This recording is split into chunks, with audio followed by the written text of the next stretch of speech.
Students, आज आपल्या fluid डायनॅमिक्समधील exercise 3 विषयी डिस्कस करायचा आहे आपल्याला. त्यामधील जो डाऊटला होता तो होता question number 3. Match the column सर्वांनी व्यवस्थित सॉल्व केले ते. आता त्या क्वेश्चन नंबर 3 ला आपण डिस्कस करायला सुरुवात करूया. सो क्वेश्चन नंबर 3 असा आहे बघा. स्टेटमेंट 1 होतं, a solid sphere and a hollow sphere of same material are floating in a liquid. Radius of both the sphere are same. Percentage of volume immersed of both the sphere will be same. आणि statement second आहे, upthrust is a weight of volume of liquid displaced. It has nothing to do whether the body is, तिथं पुढं होतं spherical or hollow sphere. इथं याच्या पुढं आहे body is spherical, body is sphere and hollow sphere. आता JEE मेन्सच्या विद्यार्थ्यांसाठी सांगतो की हे जे असर्शन आणि रिझनचे प्रॉब्लेम्स असतात यामध्ये असं असतं की पहिल्या 2 स्टेटमेंट दिलेले असतात आणि खाली 4 ऑप्शन्स असतात. जसं की पहिला ऑप्शन आहे statement 1 is true, statement 2 is true, आणि दोन्ही स्टेटमेंट किंवा असं सांगितलं जातं पहिल्या ऑप्शनमध्ये स्टेटमेंट 2 हे करेक्ट एक्सप्लेन करतं स्टेटमेंट 1 ला. दुसरा ऑप्शन असतो स्टेटमेंट 1 करेक्ट आहे, स्टेटमेंट 2 ही करेक्ट आहे, आणि statement 2 is not the correct explanation of statement first. Option third असतो statement 1 is true, statement 2 is false, आणि लास्ट आहे स्टेटमेंट 1 इज फॉल्स आणि स्टेटमेंट 2 इज ट्रू. आता आपल्या जी प्रॉब्लेम आहे असर्शन रिझन दिलं त्यामध्ये असं सांगितलं की फॉर एक्झाम्पल 2 बॉडी असतील. मी एक कंटेनर घेतो आणि या कंटेनरमध्ये लिक्विड फिल केलेलं असेल. कंडिशन काय असते ती पहिल्यांदा समजून घेऊ. आणि यामध्ये 2 बॉडीज फ्लोट होत आहे. पहिली एक बॉडी आहे स्पेरिकल आणि एक आहे हॉलो. आता ही बॉडी स्पेरिकल आहे, बरोबर. मग यावरती ॲक्ट होणारा प्रेशर असेल फक्त ॲटमॉस्फेरिक प्रेशर, आणि त्यानंतर यावरती इक्वली बॅलन्समध्ये बायोन्सी फोर्स ॲक्ट होणार, आणि then possibility that body it will float on to the water surface. पण इथं काय असेल बघा, एक हॉलो स्पेअर आहे, याच्यावरती अप्लाय झालेला फोर्स ॲटमॉस्फेरिक प्रेशर असेल, आणि हॉलो आहे. That means there is inside also one having pressure that will be exactly opposite to that, and it will be balance the buoyancy force. हा buoyancy force इथे apply झाला असेल. मग याने काय होणार आहे तर ह्या 2 प्रेशरमुळे द प्रेशर डिफरन्स क्रिएट झाला, आणि प्रेशर डिफरन्स क्रिएट झाल्यामुळे जे काही पर्सेंटेज असेल volume immerse of both the spare हे पर्सेंटेज सारखं येणार नाही. हा दोन्ही बॉडी जर स्पेरिकल असत्या तर ऑब्विसली जे बॉडी व्हॉल्यूम इमर्स झालाय लिक्विडमध्ये ते पर्सेंटेज इक्वल आलं असतं. पण इथं एक हॉलो स्पिअर आहे आणि एक सॉलिड स्पिअर आहे, आणि because of that there is having some percentage of volume difference. इथं काहीतरी एरर असेल, आणि त्या एररमुळे आपलं स्टेटमेंट 1 हे करेक्ट येत नाही. मग स्टेटमेंट 2 करेक्ट आहे ते बघू. Upthrust force is a weight of volume of liquid displace. It has nothing to do whether the body sphere and hollow. Obviously body spherical असेल किंवा हॉलो असेल याच्याशी काही फरक पडत नाही. तर अपथ्रस्ट फोर्स कशावरती ॲक्ट करतो, किती व्हॉल्यूम ते इमर्स झालाय. म्हणजेच आपल्याला सेकंड हे स्टेटमेंट करेक्ट आहे, फर्स्ट हे रॉंग आहे, आणि असा ऑप्शन जो असेल तो म्हणजे option 3. So option third is correct. Statement 1 is false, statement 2 is true. Hope so सगळ्यांना हा प्रॉब्लेम व्यवस्थित समजला असेलच. यानंतर पुढील जो प्रॉब्लेम होता तो प्रॉब्लेम नंबर आहे 8. Here is a problem number 8. तर प्रॉब्लेम नंबर 8 काय ते पहिल्यांदा समजून घेऊया. थेरॉटिकल प्रॉब्लेम आहे बघा. अ gas filled balloon stops rising after it has attained a certain height in the sky. हे स्टेटमेंट 1 आहे. स्टेटमेंट 2 बघूया. At the highest point the density of air such that the buoyant force on the balloon just equal to its weight. आता हे काय असेल बघा, एक gas आहे, गॅस बलून आहे, तो एका पर्टिक्युलर हाईटवरती जाऊन स्टॉप झालाय, आणि खाली सांगितलंय at the highest point the density of air such that the buoyant force on the balloon just equal to its weight. आता हे दोन्ही स्टेटमेंट डिफरंट आहे, म्हणजे दोन्ही स्टेटमेंट तर करेक्ट आहे, पण दोन्ही स्टेटमेंट एकमेकांचं एक्सप्लेनेशन देत नाही. So for this situation our option B is correct. Statement 1 is true, statement 2 is also true. पण कुठेही स्टेटमेंट 1 हे फर्स्टचं एक्सप्लेनेशन देत नाही. ओके. सो यानंतरचा जो पुढील प्रॉब्लेम होता तो प्रॉब्लेम नंबर आहे 11. तो आता डाऊटला घेऊया. Here is a problem number 11. 11 कसा आहे बघा. As a wind flows left to right and a ball is spin as shown in figure, there will be a lift of the ball. ठीक आहे. पहिल्यांदा सांगितलंय की हा एक बॉल आहे, हा बॉल असा स्पिन होतोय, याची स्पिनिंग डायरेक्शन ही दिलेली आहे, ही त्याची स्पिन डायरेक्शन आहे आणि जे एअर आहे ते फ्लो होतोय लेफ्ट टू राईट कडे असं या पद्धतीने. आणि पुढे त्याने असं सांगितलं there will be a lift of the ball. So it will be lift the ball. And second statement आहे decrease in velocity of air below the ball, increase in pressure more than that above the ball. आता पहिल्या याच्यामध्ये त्याने असं सांगितलं की विंडची direction दिली आहे आणि त्याने असं सांगितलं की बॉल लिफ्ट होतोय आणि सेकंड स्टेटमेंट असं सांगितलं बॉल का लिफ्ट झाला, because there is a decrease in velocity of air below the ball. या ठिकाणी बिलो दी बॉल या ठिकाणी डिक्रीज इन वेलॉसिटी झालं आणि प्रेशर इन्क्रीज झालं आणि प्रेशर इन्क्रीज झालं कुठं, या ठिकाणी प्रेशर इन्क्रीज झालं अपवर्ड साईडला आणि because of that ball will be lifted. So that means our statement 1 is true, statement 2 is true and statement 2 is the correct explanation for statement 1. Hope so सगळ्यांना व्यवस्थित समजला असेलच. यानंतर प्रॉब्लेम नंबर 12 हा डाऊटला विचारलेला होता. A block is immerse in a liquid inside a beaker which is falling freely buoyant force acting on the block is 0. बरं, पहिल्यांदा तिने असं सांगितलं की हा जो ब्लॉक आहे तो ब्लॉक फ्रीली डीप होतोय, इमर्स होतोय त्या बीकरमध्ये आणि त्यांनी पुढे असं सांगितलं की बायॉन्ड फोर्स जो ॲक्ट होणार आहे तो बायॉन्ड फोर्स त्या ब्लॉकवरती ॲक्ट होणारा 0 आहे. आणि पुढे स्टेटमेंट 2 असं आहे in case of freely falling liquid there is a no pressure difference. आता ऑब्विसली बायॉन्स फोर्स कशावरती डिपेंड असणार आहे. बायॉन्स फोर्स सगळ्यांना माहिती, बायॉन्स फोर्स कशावरती डिपेंड असतो. Buoyancy force is equal to असतो pressure multiply by area. Pressure असणार आहे rho h g multiply by area.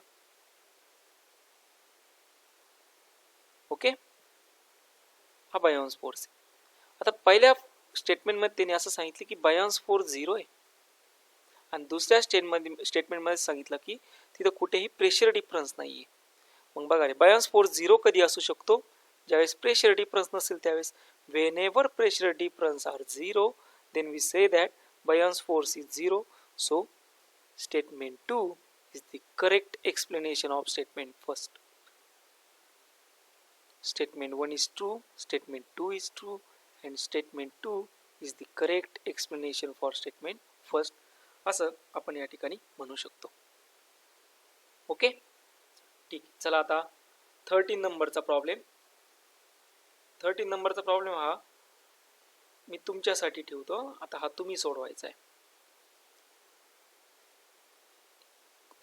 तुम्ही जनरल याचं प्रॅक्टिकलही करू शकता आणि मग त्याचा आन्सर तुम्हाला सांगू शकता.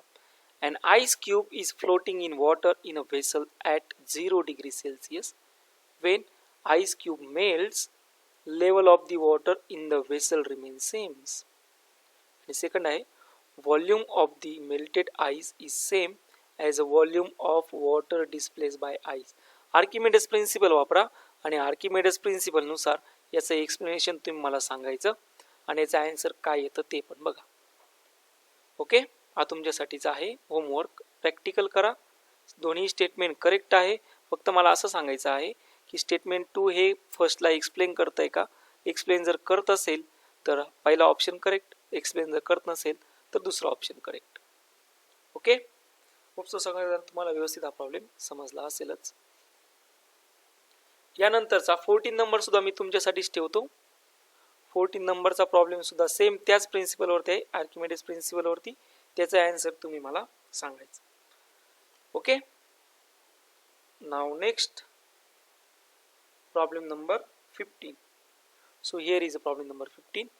Weight of empty balloon measure in air is W1 if air at atmospheric pressure is filled inside balloon and again weight of the balloon is measured. Weight of the balloon is W2 is second case, then W2 is equal to W1. Statement 2 आहे upthrust is equal to weight of the fluid displaced by the body. आता तसं बघायला गेलं दोन्ही statement correct आहे आणि इथं त्यांनी एक सिच्युएशन दिली. सिच्युएशन काय बघा, इथं असंच त्यांनी सांगितलं का W2 is equal to W1. W2 is equal to W1 कधी असणार आहे, समजा हा बलून असेल आणि यामध्ये तुम्ही एम्प्टी बलून होता त्यावेळेस त्याचं वेट होतं W1 आणि यामध्ये तुम्ही काय केलं रे, atmospheric pressure is fill inside the balloon, म्हणजे इनसाइड प्रेशर अप्लाय झाला ॲटमॉस्फेरिक प्रेशर P0 आणि यावेळेस जे वेट झालं ते W2 झालं आणि पुढे त्यांनी असं सांगितलं की दिस W2 is equal to W1. हे कधी असणार आहे, तो ऑब्विसली ज्यावेळेस याच्यावरती ॲक्ट होणारा अपथ्रस्ट फोर्स हा इक्वल असेल त्यावेळेस. म्हणजे अपथ्रस्ट फोर्सनी ज्यावेळेस ॲटमॉस्फिअर फिल केलं त्यावेळेस अपथ्रस्ट फोर्सनी काय केलं, काहीतरी फ्लुइड डिस्प्लेस केलं आहे, बॉडीचं फ्लुइड काय झालं, डिस्प्लेस झालं. म्हणजे या ठिकाणी तुम्ही सिम्पल सांगू शकता की स्टेटमेंट 1 ही ट्रू आहे, 2 ही ट्रू आहे आणि statement 2 is correct explanation of statement first. Okay, चलो नेक्स्ट चलते 17 नंबरचा प्रॉब्लेम आहे, तो पण समजून घेऊया. थेरॉटिकल प्रॉब्लेम आहे, जनरल आहे, तुम्ही इझिली सांगू शकता. For Reynolds number, it will be greater than 2000. The flow of fluid generally turbulent. बरोबर आहे, हे तर ऑब्विसली बरोबर असणार. Inertial force are dominant compared to the viscous force at such a high Reynolds number. बघा मी तुम्हाला सांगितले टर्बुलंट फ्लो मध्ये जो काही inertial forces obviously turbulent flow म्हणजे एक रॅपिड फ्लो मूव्ह होणारा असतो, त्याला आपण टर्बुलंट फ्लो म्हणतो. या ठिकाणी व्हेलॉसिटी कॉन्स्टंट नसते, म्हणजेच विस्कस फोर्स हा डॉमिनंट असतो. सो स्टेटमेंट 1 इज करेक्ट आहे, स्टेटमेंट 2 करेक्ट आहे आणि ऑब्विसली स्टेटमेंट 2 हे फर्स्टचं एक्सप्लेनेशनला देते. या पद्धतीनं आपले जे डाऊट आहेत ते संपलेले आहेत. तुम्हाला 2 डाऊट मी ठेवलेले आहेत, ते तुम्हाला सॉल्व्ह करून पाठवणार नक्की. चला पुढे चालूया. Comprehensive questions first. So comprehension based question, comprehension first घेऊया जो डाऊटला विचारलेला होता. बघा आता हा प्रॉब्लेम आहे, जेईच्या पोरांनी लक्षात घ्यायचं. कॉम्प्रेसिव्हमध्ये कॉम्प्रेशन क्वेश्चन असतात अशा पद्धतीने, त्याला काही त्या एक पॅराग्राफ असतो, त्या पॅराग्राफवरती काही क्वेश्चन दिलेले असतात आणि तो पॅराग्राफ आणि काही कन्सेप्ट आपले जे झालेत ते लक्षात ठेवून हा प्रॉब्लेम सोडवायचा असतो. त्याने असं सांगितलं if the container filled with the liquid get accelerated horizontally or vertically. ठीक आहे, एक कंटेनर आहे, लिक्विडने फिल केला आणि ॲक्सलरेट होतोय हॉरिझॉन्टली आणि vertically. Pressure in a liquid get change. केव्हा हॉरिझॉन्टली व्हर्टिकली तो ॲक्सलरेट झाला, ज्यावेळेस जे लिक्विडचं प्रेशर आहे ते चेंज झालं त्यावेळेस. In case of horizontally accelerated liquid the free surface has a slope. बघा रे, हॉरिझॉन्टल ॲक्सलरेटेड लिक्विड आहे त्यासाठी हॉरिझॉन्टल ॲक्सलरेटेड लिक्विडसाठी स्लोप दिलाय. स्लोपचा फॉर्म्युला माहिती आहे, tan of phi is equal to y upon x. म्हणजेच याला आपण नोट डाऊन करतो, तो स्लोप दिलाय ax upon g. Which motion, which acceleration, horizontal acceleration, horizontal acceleration. पुढे असं सांगितलं बघा त्यांनी आता,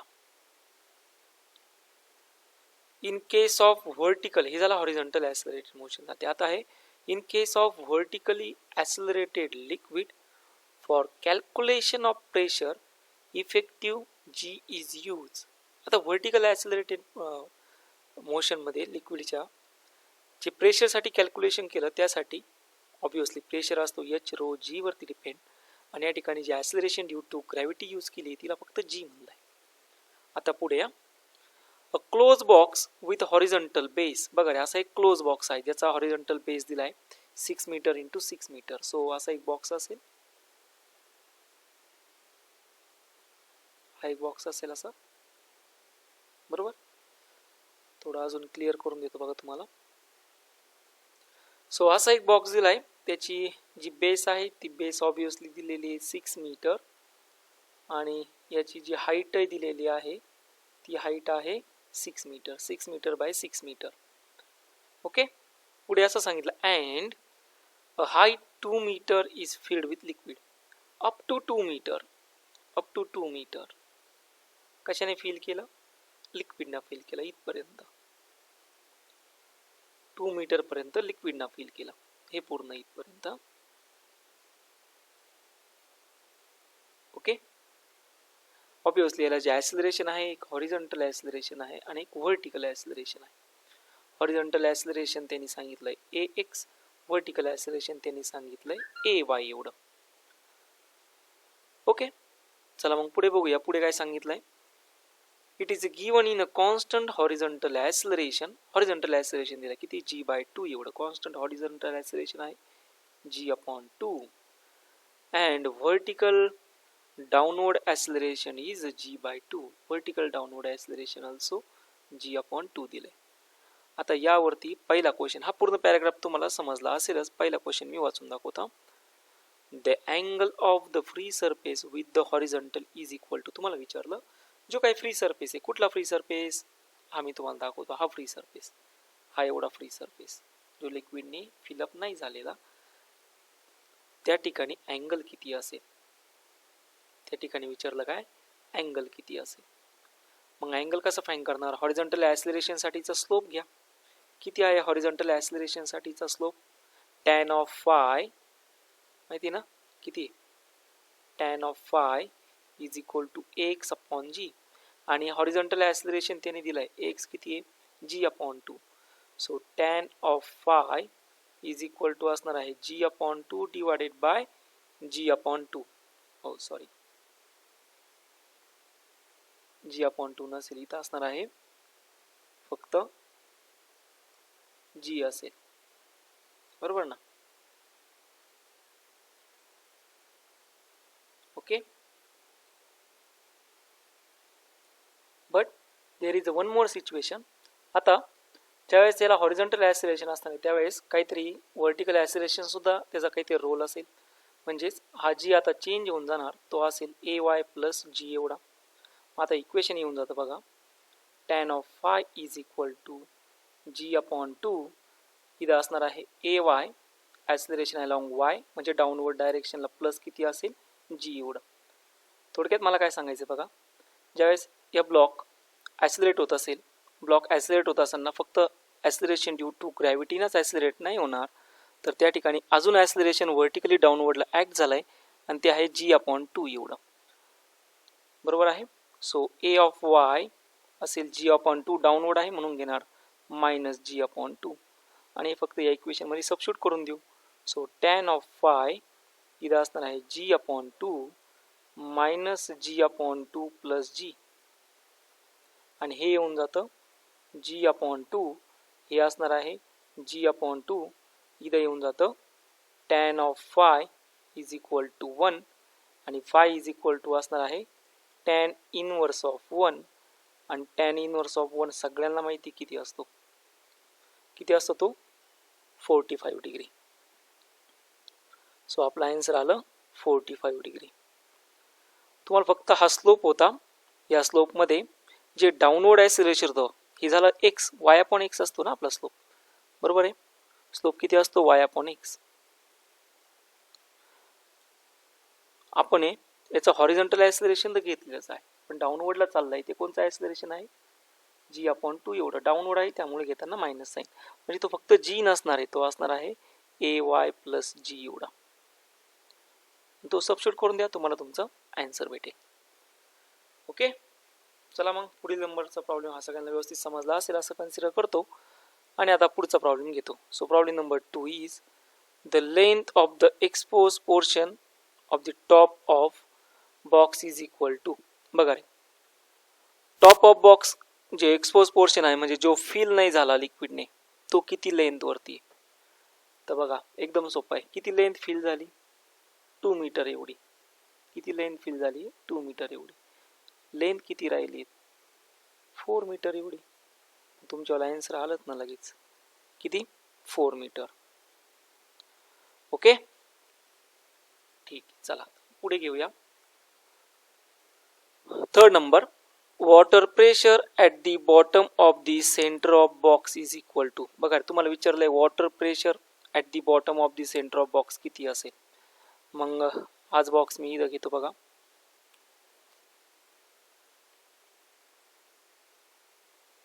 So here is the box.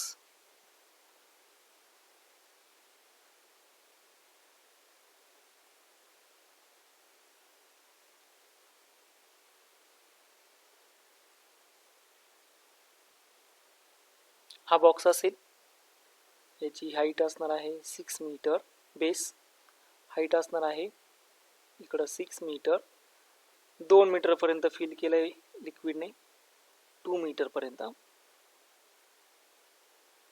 2 मीटरपर्यंत. आणि त्यांनी काय सांगितलं बघा, water pressure at the bottom of centre of box. Water pressure इथं वॉटरने फिल केलं आहे ना, वॉटरचा सेंटर किती मीटरवरती आला असेल, ऑब्विसली सेंटर किती मीटरवरती आला असणार आहे, 1 मीटरवरती.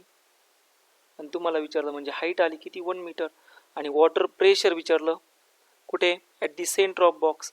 At the centre of box कुठून फिल केलं आहे, 2 मीटरपासून. 2 मीटरचं सेंटर किती वरती आला, 1 मीटरवरती. मग प्रेशर किती असेल, P is equal to P0 plus H rho g. Atmospheric pressure दिलं आहे तुम्हाला 10⁵ बरोबर. हाईट, आता हाईट किती आली, 1 मीटर. डेन्सिटी किती आहे, 10⁵. ॲक्सिलरेशन ड्यू टू ग्रॅव्हिटी किती आहे, 10. आणि हे तुम्ही काय करणार, सॉल्व करा. ते सॉल्व केल्यानंतर 0.11 मेगा पास्कल येतं का चेक करा. हे तुमच्यावाला आन्सर असेल ऑप्शन बी. ओके, पुढे आहे maximum pressure, maximum value of water pressure in the box is equal to. आता तुम्हाला विचारलं maximum value of water pressure in the box, again same formula. आता पूर्ण बॉक्ससाठी विचारलाय, पूर्ण बॉक्ससाठी म्हणजेच आता हाईट किती राहिली, 4 मीटर एवढी, म्हणजेच फॉर्म्युला येऊन जातो P is equal to P0. आता इथं तुमच्या कन्फ्युजन नका करू, 4 मीटर आणि 2 मीटर आहे. वॉटर प्रेशर तर तुम्ही फाईन केलं, आता बॉक्स प्रेशर फाईन करायचं. हे बॉक्स प्रेशर आणि इथं हाईट किती आहे, H इज इक्वल टू आहे 4 मीटर. मग फॉर्म्युला काय यूज करणार, P is equal to P0 plus H rho g. Again atmospheric pressure किती आहे ते वरती दिलंय तुम्हाला 10⁵. टाकून द्या. हाईट आता इथं किती टाकणार, 4 into density 10⁵. Acceleration due to gravity 10. आणि आता तुम्ही याला सॉल्व करणार. सॉल्व केल्यानंतर तुमच्यावाला आन्सर किती येतं आता हे तुम्ही सांगायचं. सो तुमच्यावाला ते आन्सर येऊन जाणार आहे, अगेन असेल त्याचा ऑप्शन बी 0.14 मेगा पास्कल. नेक्स्ट आहे what is the value of vertical acceleration of the box for a given horizontal acceleration g/2 so that no part of the bottom of box is exposed. एकदम simple problem आहे. Vertical acceleration ची value किती असेल जर horizontal acceleration g/2 असताना, जेणेकरून ज्यावेळेस हा हॉरिझॉन्टली ॲक्सिलेट होणार त्यावेळेस हे पूर्णचे पूर्ण लिक्विड इकडं असं एक्सपोज नको व्हायला, म्हणजे इकडं नको जायला, जेणेकरून बॉटम जो असेल, म्हणजे आता जर ॲक्सिलरेशन g/2 ने इकडे चालला असेल तर वॉटर हे असं होणार आणि जेणेकरून हा एवढा बॉटमचा पार्ट एक्सपोज होणार. मग तेवढा आपल्याला होऊन नाही द्यायचा. मग काय करावं लागणार आहे, तर हा जर इकडं ॲक्सिलरेट होत असेल g/2 ना, तर याला अपोज करायला दुसरं ॲक्सिलरेशन लागेल, या डायरेक्शनला नाही, व्हर्टिकल डायरेक्शनला. व्हर्टिकल डायरेक्शनला जेणेकरून हे जे पूर्ण लिक्विड असेल हे पूर्ण लिक्विड असं स्टेबल येऊन जाणार. म्हणजे डाऊनवर्डला किती होतं, g/2. आता अपवर्डला आपल्याला g/2 एवढं ॲक्सिलरेशन प्रोव्हाइड करावं लागेल, जेणेकरून हे लिक्विड एक्सपोज होणार नाही. म्हणून या ठिकाणी आपला ऑप्शन येतो ऑप्शन ए, किती असणार आहे, g/2 upward in direction. Clear झालं सर्वांना. ओके, चला मग आता कॉम्प्रेशन नंबर सेकंड घेऊया. So here is a compression question second. पूर्ण क्वेश्चन वाचतो बघा. वेन, इथे सांगितलंय compression second, when jet of liquid strike a fixed or moving surface, it exert thrust on it due to a rate of change of momentum. आणि या ठिकाणी एक force equation दिलं आहे, force is equal to rho A V zero multiply by V zero minus rho A V zero multiply by V zero cos theta. याला पूर्ण solve केलं तर rho A V zero square 1 minus cos theta येतं. ही diagram वगैरे तुम्हाला दिली. If the surface is free and start moving due to thrust of liquid, then at any instant the above equation gets modified based on the relative change of momentum with respect to surface. Let any instant the velocity of surface is u, then above equation becomes. F is equal to rho A multiply by V zero minus U square 1 minus cos theta. आता हे जे equation दिलं आहे हे equation कधी असणार आहे बघा, ज्यावेळेस if the free surface is free and start moving due to thrust of liquid. ज्यावेळेस हे पूर्ण मोशनमध्ये येणार आहे त्यावेळेस हे इक्वेशन तुम्हाला यूज करायचं. कुठलं? F is equal to rho A multiply by V zero minus U square 1 minus cos theta. त्यांनी पुढे सांगितलं आहे let at any instant the velocity of surface is you.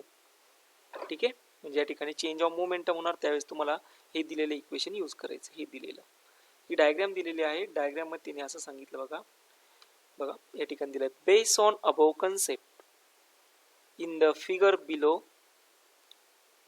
if the cart is horizontal cart is frictionless and free to move in horizontal direction, frictionless आहे horizontal direction ला move होतोय, then answer the following. देताना काय दिलंय given cross section area of jet 2 into 10 raised to minus 4 meter square, velocity of jet v0 is equal to 10 meter per second, density of liquid दिले 1000 kg per meter cube, mass of the cart दिलाय 10 kg. So problem एकदम simple आहे. Problem मध्ये देत असताना हे इक्वेशनही दिले आहे, ते इक्वेशन मी नोट डाऊन करून घेतो. F is equal to rho A V zero minus U square multiply by 1 minus cos theta. This is this is equation 1. आता पहिल्यांदा विचारलं, पहिला क्वेश्चन होता initially time T is equal to 0 the force on the cart is equal to. बघा time T is equal to 0 जर असेल तर यावरती फोर्स तुम्हाला फाइंड करायला लावला. ऑब्विसली जे लिक्विड आहे ते किती स्पीडनं चाललंय ते v0 दिलंय 10 मीटर पर सेकंड, एरियाही दिलेला आहे. मग लिक्विड येणार यावरती स्ट्राईक होणार, परत या पाईपमधून असं बाहेर पडणार. बरोबर ना, लिक्विड येणार याला स्ट्राईक करणार आणि यामधून ते बाहेर पडणार. म्हणजेच या ठिकाणी जो अँगल तयार झालाय तो अँगल किती आहे? Obviously 180 degree.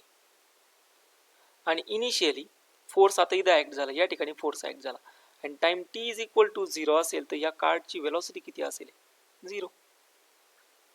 मग आता इक्वेशन काय होणार बघा, F is equal to rho A U किती आला v0 माहिती, यू किती आला 0 ब्रॅकेट स्क्वेअर 1 मायनस थीटा किती आला कॉस 180 आणि कॉस 180 किती असतो माहिती -1 म्हणजे 2 rho A v0 square 2 row किती आहे दिलाय तुम्हाला 10⁻³ एरिया दिलेला आहे 2 into 10⁻⁴ अँड अगेन वेलॉसिटी दिली ना, वेलॉसिटी किती आहे, किती वेलॉसिटी आलाय ते 10 इथं असेल 10 मल्टिप्लाय बाय 10. बरोबर आहे. आणि याला तुम्ही सॉल्व जर केलं तर याला सॉल्व करून तुमच्याला जे आन्सर येतं ते आन्सर असेल आन्सर बी 40 न्यूटन. हे तर तुम्ही सॉल्व करू शकता. ओके ठीक, व्हेरी गुड. आता पुढील क्वेश्चन आहे question number 2. The velocity of a cart at time T is equal to 10 second is equal to. पुढे विचारलं या कार्टची जी वेलॉसिटी आहे आफ्टर 10 सेकंड नंतर किती असेल, आफ्टर 10 सेकंड नंतर किती असेल, असा सिंपल क्वेश्चन विचार. मग आता कशी याची वेलॉसिटी फाइंड करणार, तर काय नाही दिलेलं इक्वेशन एकदा लिहून घेऊ. इक्वेशन नंबर 1 तर नोट डाऊन करून घेऊ. काय equation number 1, F is equal to rho A v0 minus U square 1 minus किती आहे रे कॉस थीटा. बरोबर आहे. Again theta is equal to किती असणार आहे 180 डिग्री. इक्वेशन येऊन जातं 2 rho A v0 minus U square. According to Newton second law F is equal to rate of change of momentum dp upon dt. Momentum म्हणजे mass multiply bye काय असेल velocity असेल. कोणाची वेलॉसिटी, कार्टची वेलॉसिटी. मोमेंटम देऊ इथं substitute करू म्हणजे आपलं इक्वेशन येऊन जाणार आहे m multiply by du F is equal to m multiply by du upon किती असेल dt. याला इक्वेशन मध्ये सबस्टिट्यूट करून देऊ ह्या इक्वेशन मध्ये. आणि ह्या इक्वेशन मध्ये जर सबस्टिट्यूट करून दिलं तर काय येतं बघा महत्वाचं आहे, व्यवस्थित समजून घ्या. चला मग आता ही व्हॅल्यू यामध्ये देऊया सबस्टिट्यूट करून. m multiplied by du upon dt is equal to 2 rho a v0 minus u square. बरोबर आहे. तुम्हाला टाइम माहिती आहे. टाइम स्टार्ट होणार आहे 0 पासून. 0 टू कुठपर्यंत पाहिजे? 10 सेकंड. टाइम 0 असताना इनिशियल स्पीड किती होतं? 0. आणि 10 सेकंडसाठीचं स्पीड तुम्हाला फाईंड करायचं. हे लिमिट्स आहे. दिस इज लिमिट्स. ओके. आता हे लिमिट्स कसे सबस्टिट्यूट करायचे तेही तुम्हाला सांगतो. बघा, इथं यू व्हेरिएबल आहे, चेंज इन वेलॉसिटी, आणि इथं सुद्धा यू आहे. म्हणजेच मी याला असं लिहितो बघा, du divided by v0 minus u square is equal to 2 rho a upon m multiply by काय असेल? dt. आणि याला मी इंटिग्रेट करतो. Integrate on both side. du divided by v0 minus u bracket square 2 rho a divided by m multiply by dt. आता हे तर पूर्ण कॉन्स्टंट आहे. 2 rho a divided by m हे पूर्ण कॉन्स्टंट आहे. म्हणजे dt ला इंटिग्रेट करायचं. इनिशियल स्पीड 0 होतं. कुठपर्यंत फाईंड करायचं आहे? 10 सेकंडपर्यंत. टाइम 0 होता. कुठपर्यंत फाईंड करायचं आहे? 10 सेकंडपर्यंत. झालं. आता याचं इंटिग्रेशन तुम्हाला येतं. इंटिग्रेशन तुम्ही इझिली सॉल्व करू शकता. आणि ते इंटिग्रेशन येऊन जातं 1 upon v0 minus u. Current इलेक्ट्रोस्टॅटिकमध्ये झालं आहे तुमच्याकडं. त्याचं इंटिग्रेशन कसं सॉल्व करायचं हे मी तुम्हाला एक शॉर्टकट फॉर्म सांगितला सुद्धा आहे. 2 rho a upon m integration of t किती असेल? dt चं इंटिग्रेशन येऊन जातं t. 0 टू किती असणार आहे? 10 सेकंड. आता मी हे 2 rho a upon m solve करतो. 2 रो a अपॉन m. चला, 2 मल्टीप्लाय बाय डेन्सिटी. डेन्सिटी दिली आहे 10⁻³ area of cross section 2 into 10⁻⁻⁴. आणि m म्हणजे काय? मास. मास दिलाय का? दिलाय 10 kg. Here is 10 kg. बरोबर आलाय सर्व. 2 multiply by rho multiply by a. Okay, सर्व आलाय. आणि याला तुम्ही सॉल्व करणार. याला जर सॉल्व केलं तर ते येऊन जातं 4 अपॉन 100. कशाची व्हॅल्यू आली? 2 रो a अपॉन m ची. मग याला आपल्या इक्वेशन 2 मध्ये सबस्टिट्यूट करून देऊया. सो हे झालं. आता इथं परत upper limit minus lower limit एवढ्या ठिकाणी सबस्टिट्यूट करून देऊ. Upper limit minus lower limit जर सबस्टिट्यूट केलं तर काय येतं बघा. ते असेल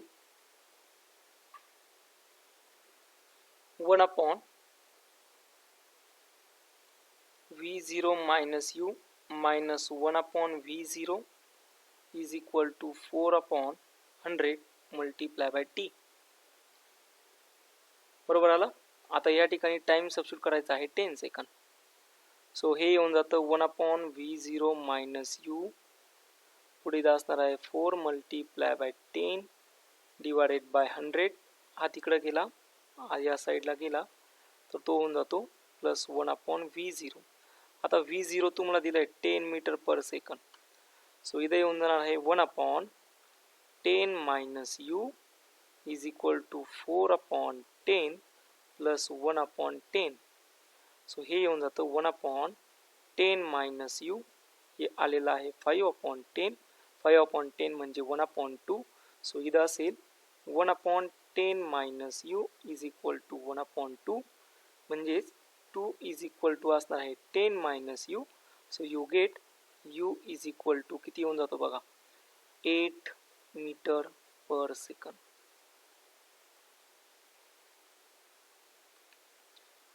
किती स्पीड आलं?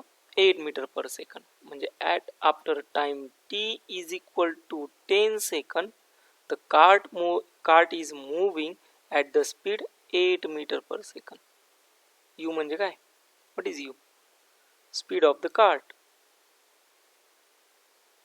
आणि किती आलं ते? 8 मीटर पर सेकंड आलं. आता आन्सर बघूया.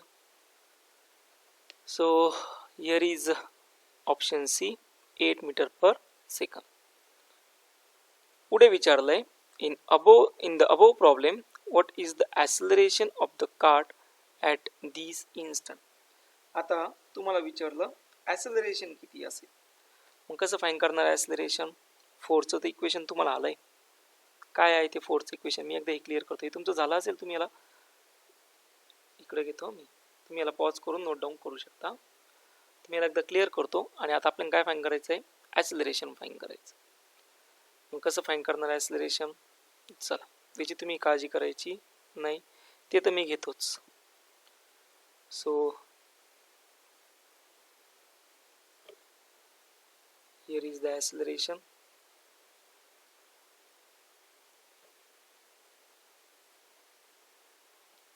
मग आता या ॲक्सिलरेशनसाठी आपल्याला फोर्सचं इक्वेशन माहीत पाहिजे, जे आहे इक्वेशन नंबर 1. काय सांगतं इक्वेशन नंबर 1, हे बाय इथं थिटा किती घेतला आहे 180, म्हणजे हे इक्वेशन येऊन जातं 2ρ v0 मायनस यू स्क्वेअर. आता इथं 0 नसेल ना, हे इक्वेशन बरोबर आहे. मातेने विचारलं ॲक्सिलरेशन किती असेल. आता ह्या केसमध्ये at time t is equal to 10 second असताना स्पीड आलेला आहे 8 मीटर पर सेकंद. आता फाईन करायला हवं तिने ॲक्सिलरेशन. कसं फाईन करणार, टाका value 2ρ 10 minus 8 square. So f is equal to 2 multiply by 10⁻³ 2 into 10⁻⁻4 आणि इथं असणार आहे 2 स्क्वेअर. 4 टू जा 8, 8 टू जा 16. So f is equal to येऊन जातो 16 into 10⁻⁻1 newton. Force is equal to mass multiply by acceleration 16 into 10⁻⁻1 newton. So we get acceleration is equal to 16 into 10⁻⁻1 divided by m. So we get acceleration is equal to 60 into 10⁻⁻1 divided by m किती आहे 10 kg. So you get acceleration 0.16 meter per second square. एवढं acceleration यायला पाहिजे. मग आपला option कोणचा आला बघा, या ठिकाणी आला आहे आपला option D is correct. Okay ठीक. आता पुढे त्यांनी विचारलं the time, fourth number, the time at which velocity of cart becomes 2 metre per second is equal to. बघा त्यांनी विचारलं किती टाइम नंतर वेलॉसिटी ही 2 मीटर पर सेकंद असेल, असा सिंपलचा क्वेश्चन विचारला. ओके, आता कसं सोडवणार, तर आत्ता मागे जे इक्वेशन आलं तर बघा कोणचं, मी ते तुम्हाला सांगतो. ज्यावेळेस आपण हे इक्वेशन सॉल्व केलं तर इंटिग्रेशनच्या टर्ममध्ये, म्हणजे m multiply by du upon dt 2ρ v0 minus u bracket square, याला सॉल्व केलं तर du upon v0 minus u bracket square 2ρ upon m multiply by dt. हे सॉल्व करून आपलं इक्वेशन आलं तर 1 upon v0 minus u minus 1 upon v0 is equal to 4t upon 100. हे equation आपल्याला आलं. त्या ठिकाणी आपण टाइम सबस्टिट्यूट केलता, बरोबर ना, आणि स्पीड फाईंड केलं तर टाइम सबस्टिट्यूट केलता आणि टाइम सबस्टिट्यूट केला आणि आता स्पीड फाईंड केलं. पण आता आपल्याला हे स्पीड तर माहिती, हे स्पीड दिलं आहे तुम्हाला किती आहे बघा. या ठिकाणी तुम्हाला u हे स्पीड दिलं आहे 2 मीटर पर सेकंड आणि v0 आहे 10 मीटर पर सेकंड आणि तुम्हाला टाइम विचारलं, द्या व्हॅल्यू इथं सबस्टिट्यूट करून. So 1 upon 10 minus 2 minus 1 upon 10 is equal to 4t upon किती असेल 100. हे किती आलं 1 upon 8 minus 1 upon 10 is equal to 4t upon किती आला 100. मग हे किती होणार आहे 10 minus 8 divided by 80 is equal to 4t upon किती असेल 100. आता याच्यावरून फक्त टाइम फाईंड करा, जमेल ना, अरे हे तर जमेल ना. आणि तो टाइम येऊन जातो तुमच्यावाला, तो टाइम असेल 1.6 सेकंड. ओके, समजतो सर्वांना. चला आता 5 नंबर, last number. The power supplied to the cart when it is a vertical velocity becomes 5 metre per second is equal to. आता तुम्हाला विचारलं आहे ज्यावेळेस त्याच्यावाली वेलॉसिटी ही 5 मीटर पर सेकंद असेल, कार्टची वेलॉसिटी म्हणजे u is equal to 5 metre per second असेल, त्यावेळेस किती पॉवर सप्लाय झाली. कसं सोडवणार? चला आता पॉवर तुम्हाला फाइंड करायची.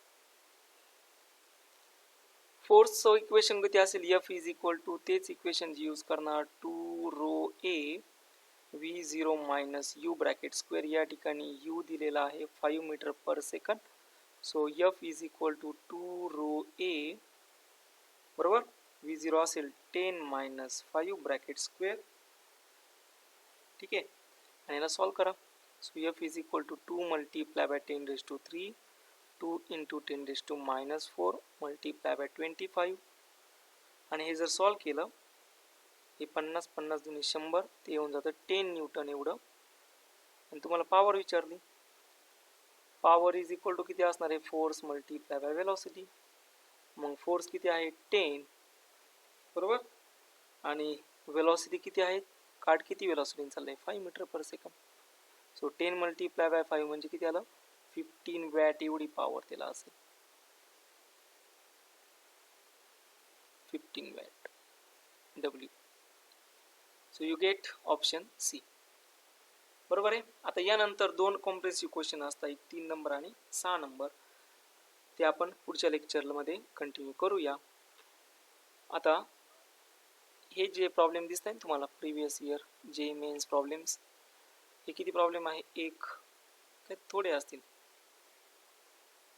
एक चार प्रॉब्लेम आहे. सो हे 4 प्रॉब्लेम तुम्ही उद्या टेस्ट झाल्यानंतर कंप्लीट करून टाका. ओके, लेक्चर समजलं असेल, आणि जर तुम्हाला काही डाऊट असेल तर नक्की विचारू शकता. थँक्स.